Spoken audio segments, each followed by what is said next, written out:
I'm Eduardo. I'm going to give the first presentation and chair the rest of the session. As you know, we have to strictly adhere to time, so it's going to be 15 minutes per presentation. And she's going to help me, and I'm going to time myself. So this works. Hopefully it's all going to be within 15 minutes. So my presentation is going to be about complex patterns of speciation hybridization in a recently diversified group of wildcats in South America, tropical wildcats. My research group has focused on several different problems, mostly related to neotropical fauna and neotropical carnivores. And one of the issues is to investigate the process of diversification of the mammalian carnivores in South America.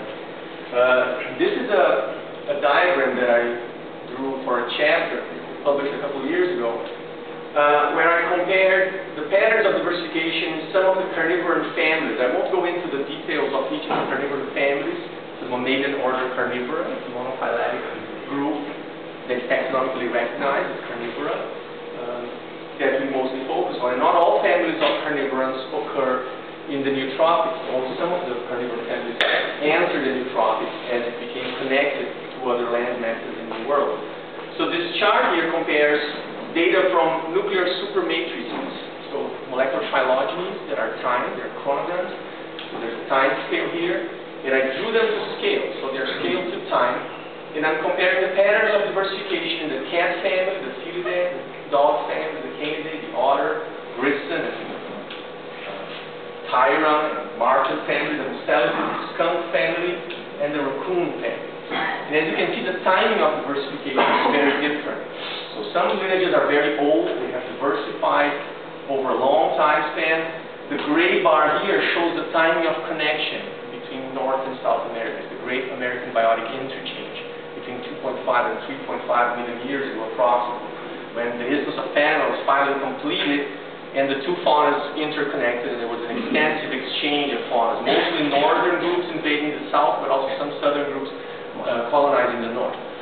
So what we see is that even though some lineages were diversifying extensively before this connection, and this is also interesting in pursuing that with various approaches, some groups underwent extensive diversification after a single episode of colonization, especially this fox genus here, that's only 1 million years old, and this cat genus here, genus Leopardus. So this is going to be the focus of the talk. So we've been doing work on the other lineages, and if anybody's curious, we can talk about them later.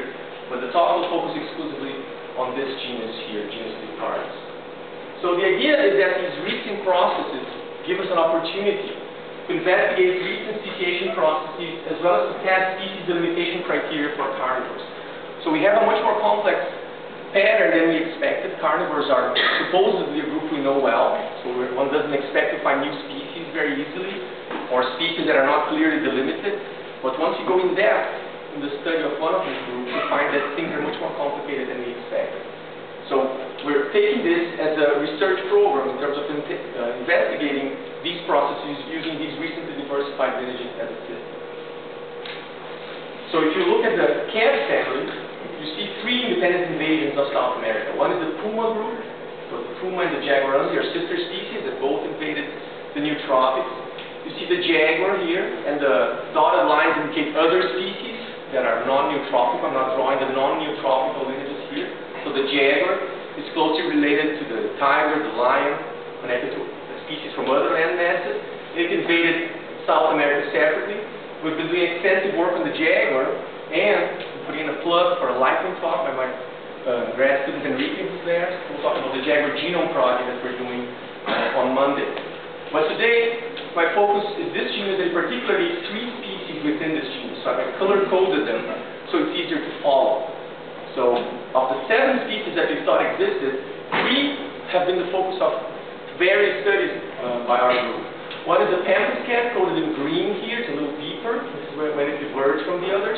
The tigrina, coded in red, or little spotted cat, or tiger cat. And Joffre's cat, coded in blue here. So you see that the blue and red are a little bit more closely related. They diverged about 1 million years ago. And the green diverged a little bit earlier. So I'm going to mostly talk about speciation and divergence in this group. This has been most of the work of Tatiana Trigo, who was an undergrad and grad student and postdoc in the lab for many years. She's now a curator of mammalogy in one of our state collections. And she has done extensive work on this group. Let's continue using the color codes and look at their geographic distribution. So the red and blue have this largely parapathic distribution in South America. The blue is mostly a Patagonian species. It's an open habitat specialist. So the blue area is mostly open habitat. And the red area is the Atlantic forest where we are. We're right here right now. And it's expected to go all the way north to Costa Rica. We still don't know whether it occurs in Amazonia. And as you'll see, we now are seeing much more complicated structure in this group than we expected. So supposedly it was a single species in all of this red with a parapathic distribution relative to the blue. And if you overlay the green has largely symmetric ranges of blue here in Patagonia. It has this weird extension of distribution into Brazil, the Cerrado and Caatinga biomes of Brazil, and it's also an Andean species that goes on top of the Andes all the way into Ecuador and Colombia. So these are the three species we're working on. This first paper in 2008 demonstrated that there is hybridization between the blue and the red. So this is a mitochondrial DNA tree. This is our microsatellite data that I'm going to come into in a bit. And you see three well-defined clades. Right? So the green clade is the clade that is associated with the green species. The blue clade is the Joffrey's cat clade. This is the Chilean species that's the sister species to Joffrey's cat. And this is the red clade. The individuals that are shown in boldface and italics, they are phenotypically different. So these are blue individuals phenotypically with the red mitochondrial DNA. These are red individuals phenotypically with the blue mitochondrial DNA. And these are red individuals, tigrinas, all the red individuals, all of them generically called tigrinas, that bear a green mitochondrial DNA. So our first realization at this time was that Brazilian tigrinas harbored mitochondrial DNA lineages originating from 3 different species. This is a very unusual thing for mammals. I mean, it's one of the few cases in mammals where you have 3 different origins of mitochondrial DNA lineages in the same species.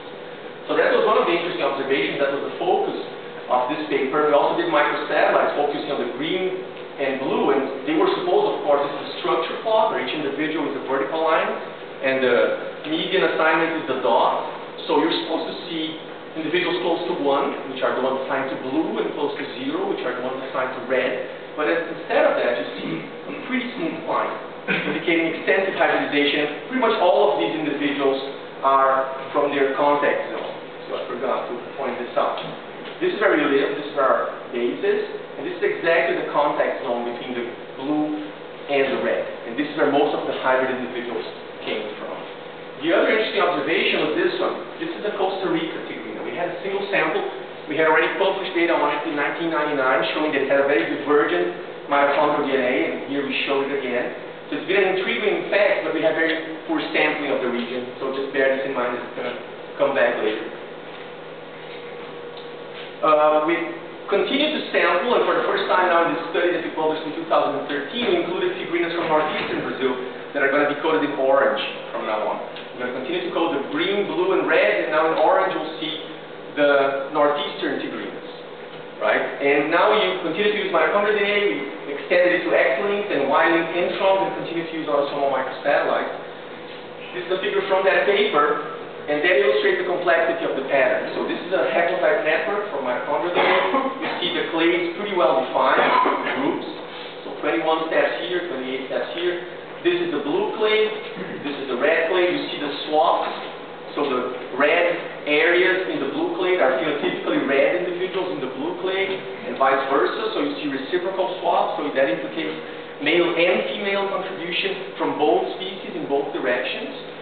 Remarkably, the orange individuals, the northeastern individuals, every one of them had mitochondrial DNA from the green group. So they are phenotypically like the red. They were not distinguishable, were not recognized taxonomically as distinct, but they all have green mitochondrial DNA. If you look at the X chromosome, you see the same pattern of admixture. You see blue and red, red and blue. Green is very distinct, it's a little bit more divergent. Green is more distinct. Red and blue swaps. But here, in the nuclear markers, you see the orange as a very distinct entity with no allele sharing whatsoever, nor in the Y, or on the X, or in microsats. So this is the structure plot. You see the northeastern population very distinct with no gene flow between them. I'm going to have to speed up right now. I'm glad somebody's time. All right, so green is different, orange is different, and extensive hybridization between blue and red. This is the conclusion from that study. You have each of the pie charts here is a different kind of marker. So this is mitochondrial DNA, X, Y, and microsats. So this is green. Green is unique in all the markers. Blue, outside of the hybrid zone, is unique for all the markers. This is where we are now. We are here in the area where the purest reds are found. So this is the red population. There's gene flow from red to red, from blue to blue, and extensive gene flow here in the middle. And no evidence of gene flow between the orange and the red. Not only that, but all the orange individuals have introgression of mitochondrial DNA from the green. So it's pretty crazy. Basically, these are the conclusions. So that's very complicated. It took us a while to really decide that this was the ultimate result of the study.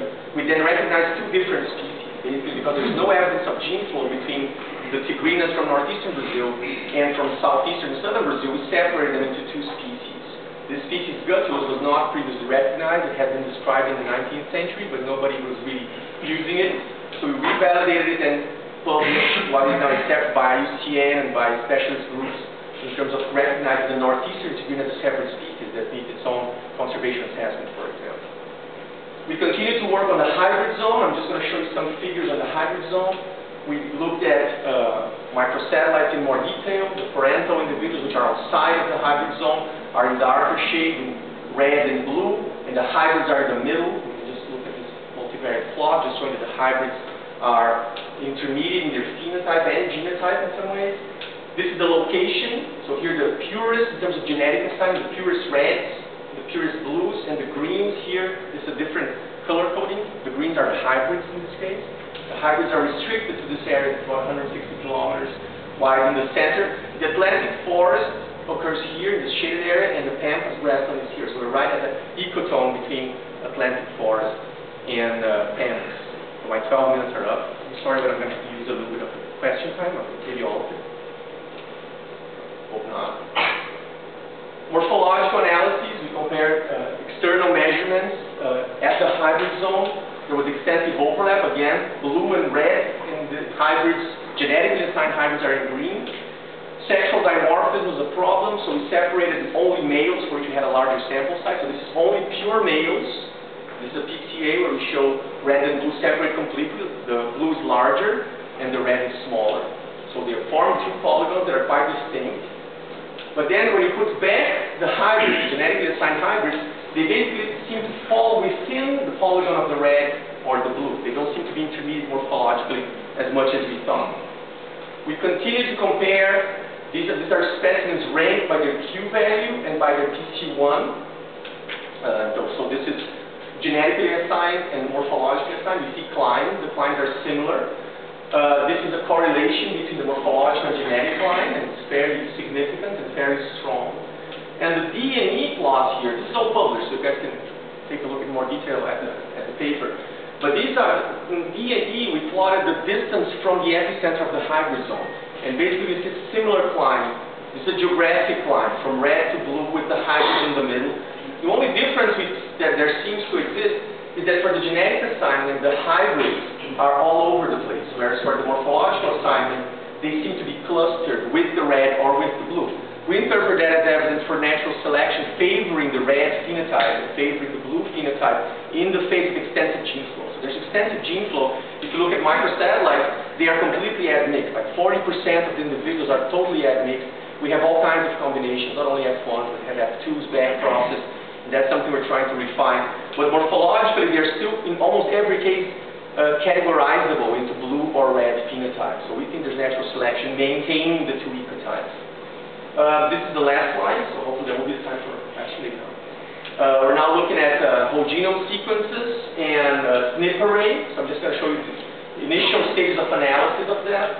This is only the SNP array will be shown here. This is a 63,000 SNPs placed on a custom array, an Illumina array, that's designed for the domestic cat. So this is a project led by Bill Murphy in Texas A&M, and we've been collaborating, comparing all cat species, or at least most cat species, using this array to see how variable they are. So we found, for example, that about 6,000 are variable within the genus Leopardus, and over 3,000 are variable just in the subset here. We see the blue, we see the red, we see the northeastern Brazilian tigrinas as a separate group. This is that Chilean Argentinian species. This is the green. We can detect hybridization. This is one of the individuals that was a hybrid with Microsat. It's also a hybrid with the structure plot with the SNPs. And again, we see the Costa Rica tigrina with high support as a distinct lineage, probably distinct species. And with that, I will just show you my acknowledgement slide. Thank you very much, and I'll take questions at lunch.